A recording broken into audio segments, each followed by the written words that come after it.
Oke, Assalamualaikum warahmatullahi wabarakatuh. Balik lagi bersama saya di channel Perisai Nusantara TV. Nah, sahabat-sahabat sekalian, kali ini saya akan menyampaikan informasi yang sangat penting terkait tentang rancangan undang-undang TNI yang beberapa hari terakhir ini didemo oleh para mahasiswa Indonesia terkait tentang penolakan rancangan undang-undang TNI.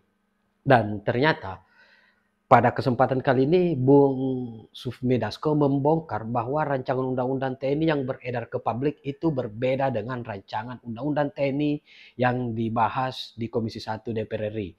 Jadi pertanyaan yang kalian ributkan sebenarnya apa?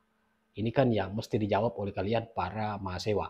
Yang kedua, ada kabar yang sangat mengejutkan datang dari Deddy Sitorus yang sebelumnya ngajak Pak Jokowi untuk duduk-duduk sama-sama ngopi bareng, ternyata dilaporkan ke Barreskrim Polri dan juga KPK. Waduh, kira-kira kasus apa sehingga Deddy Sitorus ini dilaporkan ke KPK? Nah, tanpa berpanjang lebar seperti apa videonya, kita simak berikut ini.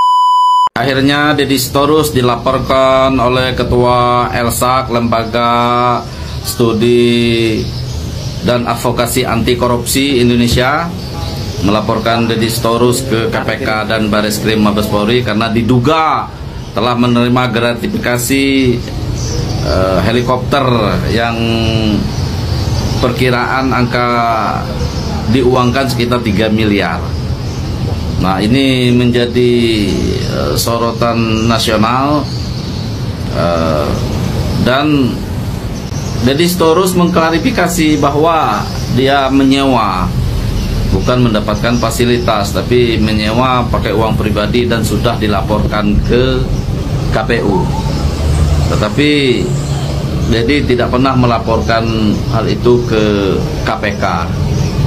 Jadi LSAK ini menduga bahwa Deddy Sitorus mendapatkan gratifikasi itu untuk masa kampanye beliau, di saat beliau masih menjadi anggota DPR RI dan kampanye di 2024 sehingga terpilih kembali di DPR RI itu. Nah, jadi di sini kami sebagai masyarakat ingin melihat supaya ada terang benderang masalah ini, apakah unsur gratifikasinya masuk atau hanya menjadi pembunuh karakter Deddy Sitorus, karena kita tahu Deddy Sitorus orang yang sangat vokal dari Partai Merah dan dia menyarankan Polri untuk berada di bawah naungan TNI dan Mendagri, dan dia sangat kritis terhadap kepolisian di negara Republik Indonesia, sehingga ada isu partai coklat yang bermain di pemilu kada 2024. Dan dia membandingkan dalam klarifikasinya bahwa Kaisang dan Bobi Nasution juga menggunakan jet pribadi. Apakah itu tidak gratifikasi? Nah, kita lihat di sini siapakah yang benar?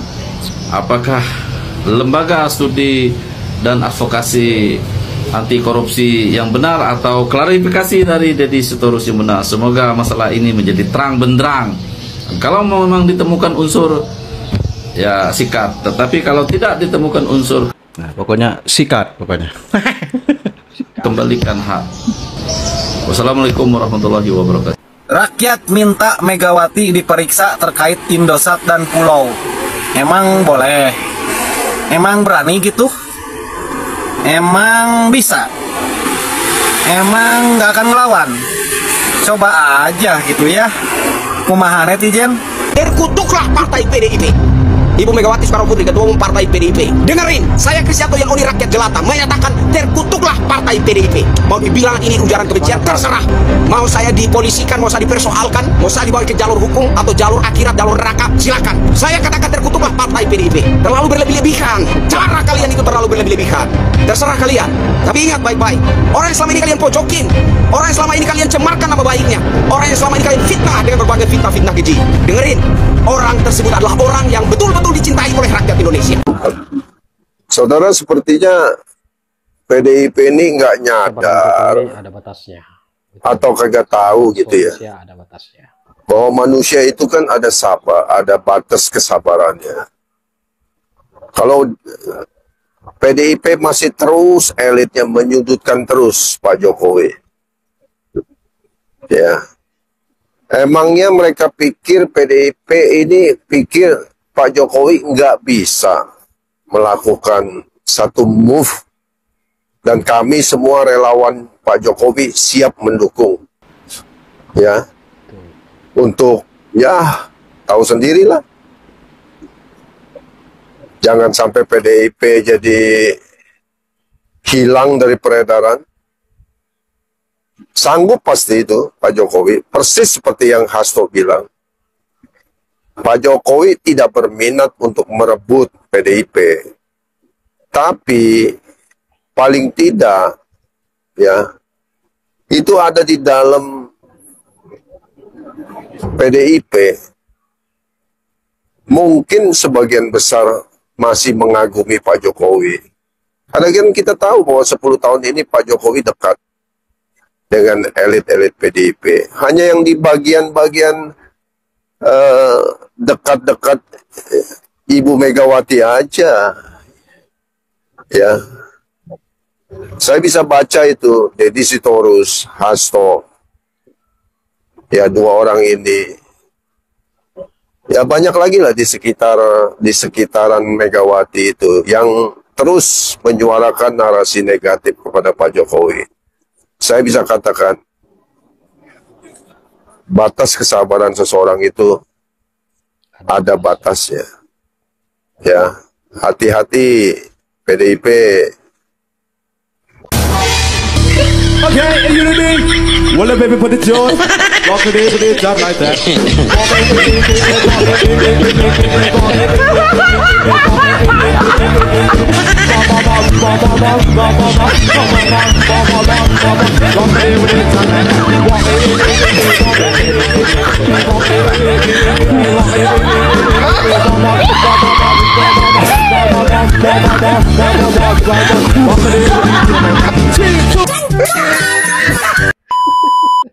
Wakil Ketua DPR RI Sufmi Dasko Ahmad menegaskan draft revisi Undang-Undang RUU TNI yang beredar di media sosial berbeda dari draft yang dibahas di Komisi 1 DPR RI. Dasko menjelaskan Komisi 1 DPR RI hanya membahas 3 revisi pasal, yakni pasal 3 terkait kebijakan dan strategi pertahanan, pasal 53 terkait batas usia pensiun prajurit TNI, dan pasal 47 terkait pengaturan peran prajurit TNI di kementerian baga lain. Dasko juga membantah soal rapat revisi Undang-Undang TNI di Hotel Fairmont Jakarta beberapa waktu lalu karena alasan dikebut. Dia mengatakan revisi Undang-Undang tersebut sudah dibahas sejak lama. Selain itu, Komisi 1 DPR RI juga sudah mengundang berbagai pihak untuk menyerap aspirasi terkait RUU TNI. Dalam revisi Undang-Undang TNI itu hanya ada 3 pasal, yaitu pasal 3, pasal 53, dan pasal 47. Jadi nggak ada pasal-pasal lain yang kemudian di draft yang beredar di media sosial itu saya lihat banyak sekali, dan kemudian kalaupun ada pasal-pasal yang sama yang kita sampaikan itu juga isinya sangat jauh berbeda. Di sisi lain, dia mengungkapkan rapat di Hotel Fairmont Jakarta rencananya digelar selama 4 hari. Namun karena adanya kebijakan efisiensi, rapat tersebut dipersingkat menjadi 2 hari.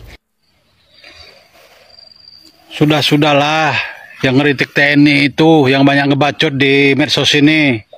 Sudahlah bros, ya. Kamu orang itu banyak ngebacot. Kamu kena angin takut, kena becek takut, kena hujan takut, banyak ngebacot lagi ngehujat TNI terus, nyalakan TNI terus. Ya. Jangan kamu hanya melihat di kota besar, lihat di kampung-kampung, di dusun-dusun, di pedalaman. Mana yang banyak ngebacot itu, ada yang nggak turun ke lokasi? Ngebacot aja nyalakan TNI.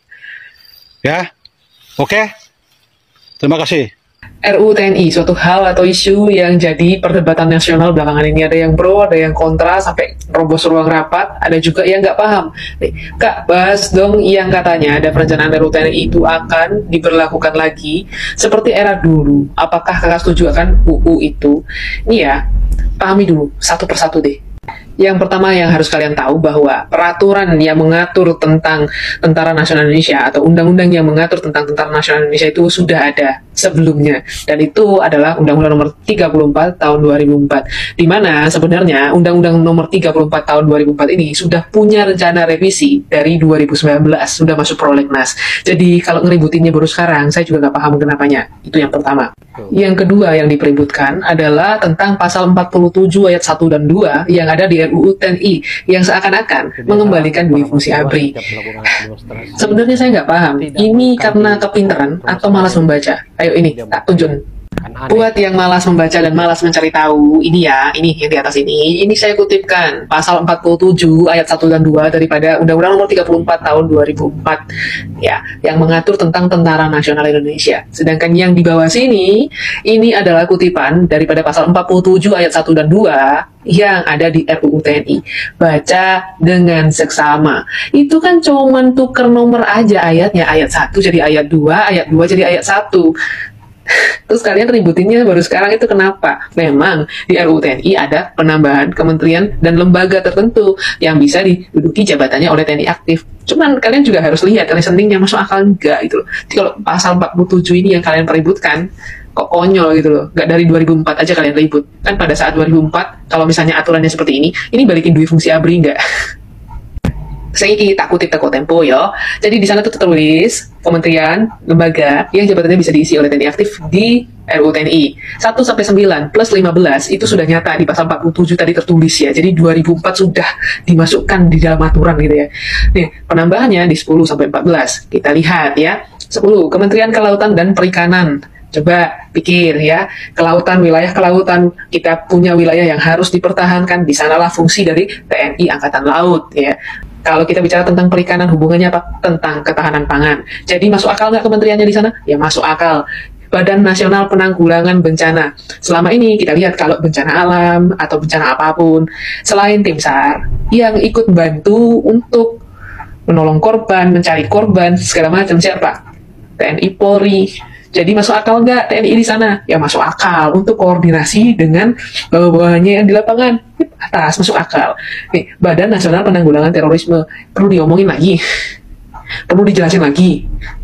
Nih, Badan Keamanan Laut tadi kan sudah hampir mirip sama Kementerian Kelautan, perlu dijelasin lagi. Kalau Kejaksaan Agung, nih coba baca undang-undang yang ngatur tentang Kejaksaan Agung sendiri. Ini saya kutip dari Undang-Undang Nomor 11 Tahun 2021 tentang Kejaksaan Agung, yang di pasal 29 tertulis pada kejaksaan dapat ditugaskan aparatur sipil negara, prajurit Tentara Nasional Indonesia, atau pejabat yang tidak menduduki jabatan jaksa, serta yang diangkat dan diberhentikan oleh Jaksa Agung sesuai dengan ketentuan peraturan perundang-undangan. Jadi di 2021 sudah ada aturannya, TNI boleh untuk menduduki jabatan di Kejaksaan Agung. Dan ini saya kutip dari cuitannya Bang Hasan Nasbi, yang dimana adalah bos PCO-nya kita ya kan, yang di sana tuh ngasih tuh, Liz, ini tuh coba pikir deh ya dengan akal sehat gitu. Ini nih masuk nggak sih ke ranah tugasnya TNI, di mana kita bicara tentang pertahanannya kita? Coba dipikir, diskusikan dengan akal sehat kalau kata dia mah ya. So please, jadilah masyarakat yang pinter. Jangan mudah terprovokasi oleh antek asing. Kalau kalian ributin masalah pasal 47 tadi, nyata dari 2004 itu sudah kita terapkan. Hanya ada penambahan kementerian lembaga yang bisa jabatannya diisi oleh TNI aktif. Apakah itu yang sudah kita jalankan dari 2004 itu, Undang-Undang Nomor 34 Tahun 2004 itu mengembalikan dui fungsi ABRI? Enggak, TNI enggak boleh untuk dapat jabatan yang bersangkut pautan dengan politik praktis. Jadi sebenarnya kalian tuh ngeributin apa gitu loh, gue bingung. Ayolah, mari kita pintar, yuk.